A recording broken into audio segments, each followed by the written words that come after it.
Hello good morning दोस्तों, आप सभी का आपके यूट्यूब चैनल गौतम स्टडी अड्डा पे बहुत बहुत स्वागत है। तो दोस्तों आज तारीख है 30 जुलाई 2020। तो 30 जुलाई 2020 से जितने भी करंट अफेयर्स के इंपॉर्टेंट क्वेश्चन बनते हैं मैं आपके लिए लाया हूँ। तो चलिए, अगर आपको इस वीडियो का पीडीएफ चाहिए तो नीचे डिस्क्रिप्शन बॉक्स में पीडीएफ का लिंक दिया होगा, वहाँ से आकर के पीडीएफ डाउनलोड कर सकते हैं। और अगर आप लोग मेरे चैनल पर नए होंगे तो प्लीज़ सब्सक्राइब जरूर कर दीजिएगा। सब्सक्राइब करने के बाद बेल आइकन आएगा, बेल आइकन को ऑल प्रेस जरूर कीजिएगा। चलिए देर न करते हुए आज की क्लास को स्टार्ट करते हैं। क्वेश्चन नंबर 1 देखते हैं। हाल ही में किस मंत्रालय ने India report on digital education 2020 launch किया है? तो आपका आंसर हो जाएगा ऑप्शन ए, मानव संसाधन विकास मंत्रालय, जिसके मंत्री है रमेश पोखरियाल निशंक, ने India report on digital education 2020 launch किया है। चलिए महत्वपूर्ण पॉइंट जान लेते हैं। एचआरडी मंत्री रमेश पोखरियाल निशंक ने इंडिया रिपोर्ट डिजिटल एजुकेशन 2020 को वर्चुअल लॉन्च किया। रिपोर्ट में शिक्षा अंतर को कम करते हुए सुगम्य और समावेशी शिक्षा हेतु एचआरडी मंत्रालय, राज्यों और केंद्रशासित प्रदेशों के शिक्षा विभाग द्वारा अपनाई गई नवीन विधियों को दर्शाया गया है। रिपोर्ट में सोशल मीडिया और अन्य डिजिटल माध्यम सहित दीक्षा प्लेटफॉर्म, स्वयं प्रभा, ऑन एयर शिक्षावाणी, ई पाठशाला जैसी योजनाओं और शिक्षण मंचों पर बात की गई है। और मानव संसाधन विकास मंत्री हैं भी रमेश पोखरियाल निशंक, जिनका कंस्टिट्यूएंसी क्षेत्र है हरिद्वार उत्तराखंड में। चलिए ऑप्शन की बात कर लेते हैं। गृह मंत्रालय, जिसके मंत्री हैं अमित शाह, और अमित शाह का कंस्टिट्यूएंसी क्षेत्र है गुजरात के गांधीनगर में। और कृषि मंत्रालय के मंत्री हैं नरेंद्र सिंह तोमर, और नरेंद्र सिंह तोमर का कंस्टिट्यूएंसी क्षेत्र है मोरेना मध्य प्रदेश में। चलिए अगले क्वेश्चन की ओर चलते हैं। क्वेश्चन नंबर 2 है, हाल ही में किसने quest for restoring financial stability in India पुस्तक लिखी है? तो आपका आंसर हो जाएगा ऑप्शन सी, वायरल आचार्य। दोस्तों वायरल आचार्य ने quest for restoring financial stability in India नामक पुस्तक लिखी है। चलिए महत्वपूर्ण पॉइंट जान लेते हैं। आरबीआई के पूर्व डिप्टी गवर्नर विरल आचार्य ने quest for restoring financial stability in India नामक एक पुस्तक लिखी। यह पुस्तक आरबीआई की मौद्रिक नीति समिति के सदस्य के रूप में उनकी विवेचनाओं, भाषणों और शोध का संग्रह है। पुस्तक में ऋण मध्यस्थों और कुशल पूंजी बाजार द्वारा ऋण आवंटन सुधार पर समाधान पेश करने वाले पीएसबी पब्लिक सेक्टर बैंक की पुनर्पूंजीकरण आवश्यकताओं पर ध्यान देने हेतु व्यवहार योजना भी शामिल है। पुस्तक को सेज पब्लिकेशन द्वारा प्रकाशित किया गया है। और दोस्तों आप लोग ऑप्शन ए में देख रहे हैं उर्जित पटेल, जो कि हमारे 24वें गवर्नर थे आरबीआई के, और शक्तिकांत दास जो कि 25वें गवर्नर है और वर्तमान समय में आरबीआई के गवर्नर हैं। चलिए नेक्स्ट क्वेश्चन देख लेते हैं। क्वेश्चन नंबर 3 है, हाल ही में अंतर्राष्ट्रीय बाघ दिवस कब मनाया गया है? तो आपका आंसर हो जाएगा ऑप्शन बी, 29 जुलाई को। 29 जुलाई को अंतर्राष्ट्रीय बाघ दिवस मनाया गया है। और ऑप्शन ए में जो देख रहे हैं 26 जुलाई कारगिल दिवस मनाया गया है, और 28 जुलाई को वर्ल्ड हेपेटाइटिस डे मनाया गया है। और वर्ल्ड हेपेटाइटिस डे 2020 का थीम है हेपेटाइटिस फ्री फ्यूचर। चलिए महत्वपूर्ण पॉइंट जान लेते हैं। बाघ संरक्षण पर जागरूकता फैलाने हेतु प्रति वर्ष 29 जुलाई को अंतर्राष्ट्रीय बाघ दिवस ग्लोबल टाइगर डे मनाया जाता है। दिवस की शुरुआत 2010 में रूस में सेंट पीटर्सबर्ग टाइगर समिट के दौरान बाघों के प्राकृतिक आवास की रक्षा करने वाली वैश्विक व्यवस्था रखने और बाघ संरक्षण के मुद्दों पर सार्वजनिक जागरूकता बढ़ाने के लिए हुई। इस दिवस का नारा है their survival is in our hands. अखिल भारतीय बाघ गणना रिपोर्ट 2018 भी जारी की गई। चलिए नेक्स्ट क्वेश्चन की ओर चलते हैं। क्वेश्चन नंबर 4 है, हाल ही में किसने मॉरिशस के सर्वोच्च न्यायालय भवन का उद्घाटन किया है? तो आपका आंसर हो जाएगा ऑप्शन डी, नरेंद्र मोदी और मॉरिशस के प्रधानमंत्री दोनों ने मिलकर मॉरिशस के सर्वोच्च न्यायालय भवन का उद्घाटन किया है। चलिए महत्वपूर्ण पॉइंट जान लेते हैं। प्रधानमंत्री नरेंद्र मोदी अपने मॉरिशस समकक्ष प्रविंद जुगन्नाथ के साथ मिलकर वीडियो कॉन्फ्रेंस के माध्यम से मॉरिशस के नए सर्वोच्च न्यायालय भवन का अनावरण करेंगे। इसका निर्माण भारतीय अनुदान सहायता से किया गया है और पोर्ट लुइस मॉरिशस में पहला भारत सहायक अवसंरचना कार्य है। यह 2016 में भारत द्वारा मॉरिशस को दिए गए विशेष आर्थिक पैकेज के अंतर्गत 5 परियोजनाओं में से एक है। 10 मंजिलों वाला भवन 4700 वर्ग मीटर क्षेत्र में फैला हुआ है। और नरेंद्र मोदी जी जो कि हमारे भारत के 14वें प्रधानमंत्री हैं वर्तमान समय में, और इनका कॉन्स्टिट्यूशन क्षेत्र है वाराणसी उत्तर प्रदेश। चलिए ऑप्शन की बात कर लेते हैं। निर्मला सीतारमन जो कि हमारे वर्तमान समय में वित्त मंत्री हैं और इनका कॉन्स्टिट्यूशन क्षेत्र है आंध्र प्रदेश। और एस जयशंकर जो कि हमारे विदेश मंत्री हैं। चलिए नेक्स्ट क्वेश्चन देखते हैं। क्वेश्चन नंबर 5वां है, हाल ही में कहाँ स्थित स्टार्टअप ने लाइफास कोविड स्कोर ऐप विकसित किया है? तो आपका आंसर हो जाएगा ऑप्शन ए बेंगलुरु। बेंगलुरु स्थित एक स्टार्टअप ने लाइफास कोविड स्कोर ऐप विकसित किया है। चलिए महत्वपूर्ण पॉइंट जान लेते हैं। बेंगलोर स्थित स्टार्टअप एक्यूली लैब्स ने कोविड-19 संक्रमित व्यक्तियों को खोजने और जोखिम मूल्यांकन हेतु लाइफास कोविड स्कोर नामक मोबाइल ऐप पेश किया। इसे कवच पहल के अंतर्गत विज्ञान और प्रौद्योगिकी विभाग के सहयोग से विकसित किया गया है। यह बिना लक्षण वाले व्यक्तियों में संक्रमण का पता लगाएगा और स्मार्टफोन प्रोसेसर और सेंसर का उपयोग करके शरीर से प्राप्त संकेतों से जोखिम मूल्यांकन करेगा। यह एक सस्ता point of care smartphone app है।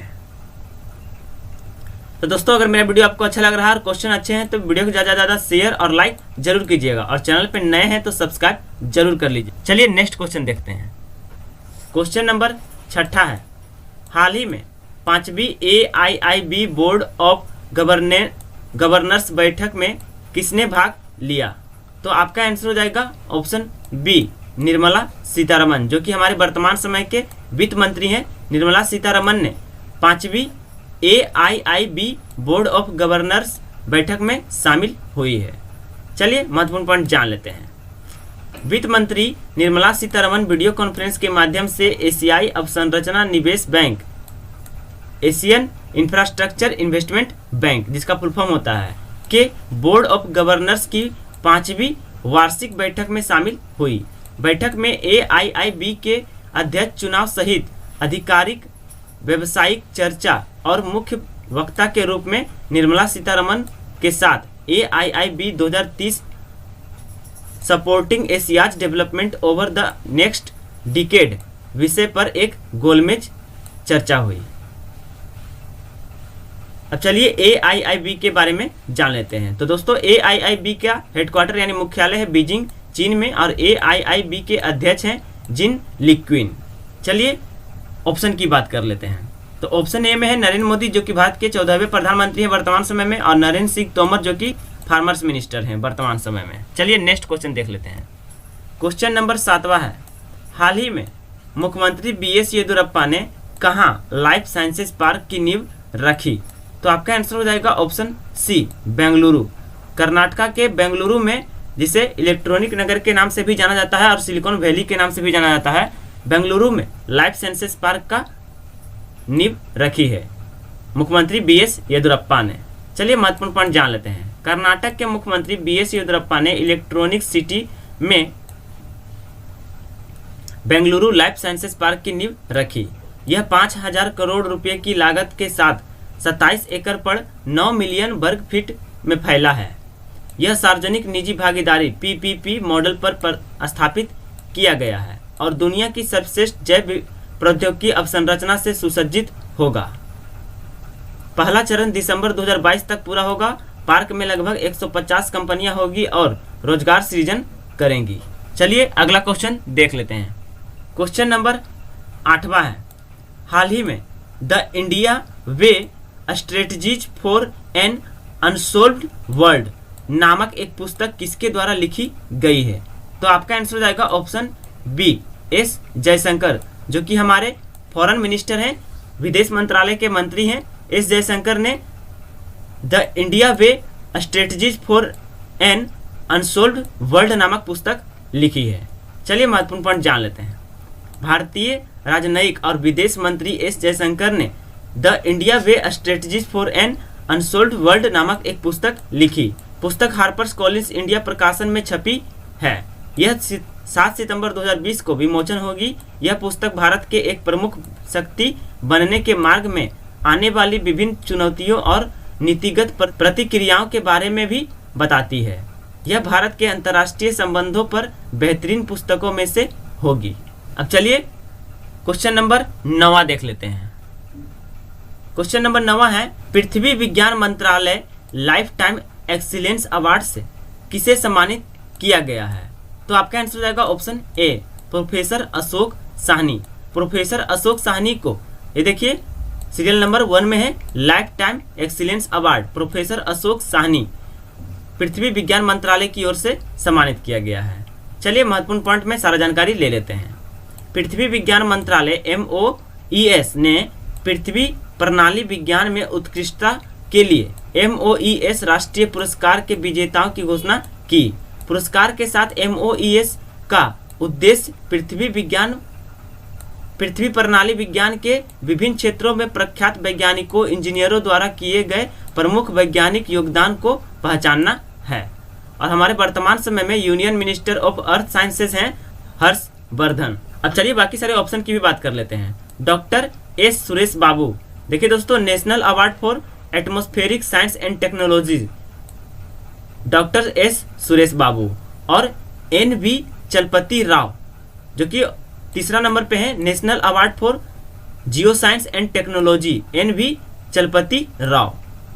और डी नंबर में है डॉक्टर इंद्रशेखर सेन, जो कि 6ठे नंबर पर है। यंग रिसर्चर्स अवार्ड से सम्मानित किया गया है इंद्रशेखर सेन को। महत्वपूर्ण है, याद रखिएगा और सारा नोट कर लीजिएगा। और national award for ocean technology दिया गया है डॉक्टर MA आत्मानंद। और Anna Mani award for women scientist दिया गया है doctor Lidita DS Khandeparkar. और national award for ocean science and technology दिया गया है डॉक्टर VBSS शर्मा। चलिए नेक्स्ट क्वेश्चन देख लेते हैं, जो कि आज का आखिरी और लास्ट क्वेश्चन है, क्वेश्चन नंबर 10, और बहुत महत्वपूर्ण क्वेश्चन भी है। हाल ही में गुस्ताव ट्रॉबे अवार्ड जीतने वाला भारत का पहला सौर नौका कौन है? तो आपका आंसर हो जाएगा ऑप्शन बी दोस्तों, आदित्य। आदित्य जो है भारत का पहला सौर नौका है जो कि गुस्ताव ट्रॉबे अवार्ड जीता है। चलिए महत्वपूर्ण पॉइंट जान लेते हैं। भारत का पहला सौर ऊर्जा संचालित नौका आदित्य ने इलेक्ट्रॉनिक बोट्स और बोटिंग में उत्कृष्टता के लिए प्रतिष्ठित गुस्ताव ट्रॉबे अवार्ड जीता है। इस नौका को सशुल्क यात्री सेवा के लिए तैयार किए गए घाटों की श्रेणी में दुनिया की सबसे अच्छी इलेक्ट्रॉनिक बोट घोषित किया गया था। नवलत बोट से आदित्य एक सूर्य संचालित कंप्यूटर फेरी है जो इलेक्ट्रॉनिक समुद्री प्रणोदन के भविष्य की महान कहानियों में से एक है। यह फेरी केरल राज्य जल विभाग की है और जनवरी 2017 से अलपुझा जिले में वैकोम थानकावाडू मार्ग पर चल रही है। तो चलिए दोस्तों, यहाँ आपका सारा क्वेश्चन समाप्त होता है। वीडियो कैसा लगा कमेंट जरूर कीजिएगा। अगर वीडियो आपको अच्छा लगा तो वीडियो को ज़्यादा शेयर और लाइक जरूर कीजिएगा। और हाँ, जाते जाते चैनल को सब्सक्राइब नहीं किए हैं जो लोग नए हैं, सब्सक्राइब जरूर कर लीजिएगा। थैंक यू दोस्तों, अपना ख्याल रखिएगा, कोरोना वायरस से बचे रहिएगा। Stay home stay safe.